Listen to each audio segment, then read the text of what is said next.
RSV cases are on the rise, and with flu season just now getting started, some hospitals report that they are already filling up. ABC's Alex Perche is here now with the details for your health. It was an emotional roller coaster. I didn't know if my baby was going to be okay.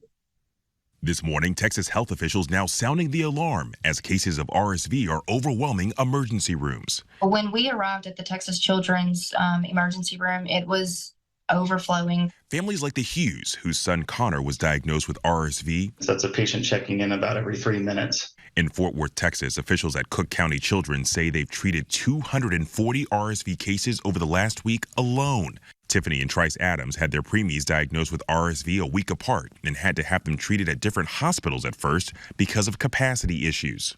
I felt helpless the whole time. We were just kind of at the mercy of the hospitals.